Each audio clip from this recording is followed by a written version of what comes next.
Hello बच्चों, let's see this question and here this question says how has foreign trade been integrating markets of different countries explain with example। Question आपसे बोल रहा है कि foreign trade जो है वो कैसे डिफरेंट कंट्रीज के मार्केट को इंटी इंटीग्रेट कर रहा है। फॉरेन ट्रेड आपको वो बताना है। देखो कैसे इंटीग्रेट करना है कर रहा है। फॉरेन ट्रेड होता है, फॉरेन ट्रेड में क्या होता है कि हमारे को अमेरिका का प्रोडक्ट भी मिल रहा है, इंडिया का प्रोडक्ट भी मिल रहा है, ब्रिटेन का प्रोडक्ट मिल रहा है, रशिया का प्रोडक्ट मिल रहा है, वर्ल्ड के अलग अलग कंट्रीज का प्रोडक्ट हमारे को इंडियन मार्केट में मिल रहा है। तो ये क्या है, ये फॉरेन ट्रेड की वजह से पॉसिबल हो रहा है।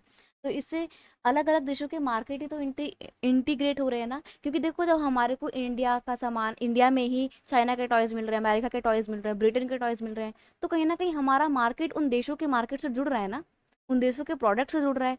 तो हम देखते हैं कि अलग अलग कंट्री के मार्केट में एक इंटीग्रेशन हो रहा है। और इस सब के पीछे रोल किसका है, फॉरेन ट्रेड का, क्योंकि फॉरेन ट्रेड की वजह से तो सामान आ रहा है उन देशों का इंडिया में ना।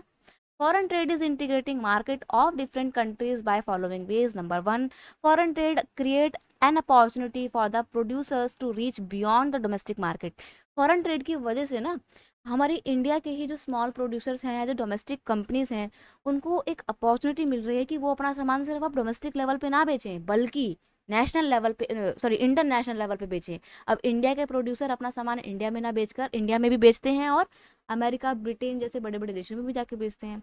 टाटा मोटर्स का आपने नाम सुना जरूर होगा, रतन रतन टाटा जी की कंपनी जो है, इस कंपनी की कार पता है आपको पूरे नेशनल लेवल पे नहीं बल्कि इंटरनेशनल लेवल पे बहुत ज़्यादा फेमस है। ठीक है, तो इससे एक हम कह सकते हैं ना कि टाटा की जो कंपनी है उसको फ़ायदा मिला है, उसको उसके पास एक अपॉर्चुनिटी आई है कि वो अब ना सिर्फ अपना सामान इंडिया में बेचे बल्कि ब्रिटेन वगैरह जैसे बड़े देशों में बेचकर भी अपना फ़ायदा कमाए।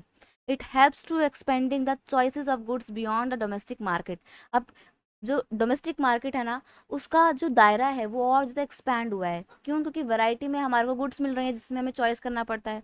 It is main channel connecting countries. Foreign trade ही है जो अलग अलग देशों को जोड़े रखा है, क्योंकि फॉरेन ट्रेड होता है तो सिर्फ गुड्स एंड सर्विसेज का ही एक्सचेंज नहीं होता है, बल्कि लोगों का आवाजाही होती है, आइडियाज़ का एक्सचेंज होता है, कल्चर का एक्सचेंज होता है ना। तो ये दो देशों को नहीं बल्कि वर्ल्ड के अलग अलग देशों को कनेक्ट करने का एक मेन सोर्स है, एक मेन चैनल है।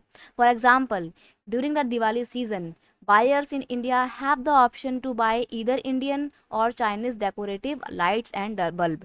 देखो दिवाली के टाइम पे इंडिया के कंज्यूमर के पास में चॉइस होती है ना कि या तो भाई आप इंडिया का बना हुआ सामान खरीदो, इंडियन गुड्स खरीदो, या फिर आप चाइनीज गुड्स खरीदो। जरूरी नहीं कि सिर्फ इंडियन और चाइनीज हो, और भी ऑप्शन होते हैं, यूके के ले लो, अमेरिका के ले लो, इनकी लाइट्स ले लो।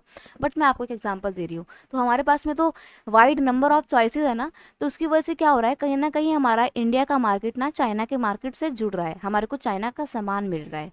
तो ऐसे में क्या हो रहा है, ग्लोबलाइजेशन को और ज़्यादा बल मिल रहा है, और इसके पीछे का मेन कारण है foreign trade. I hope you understood it very well. Best of luck.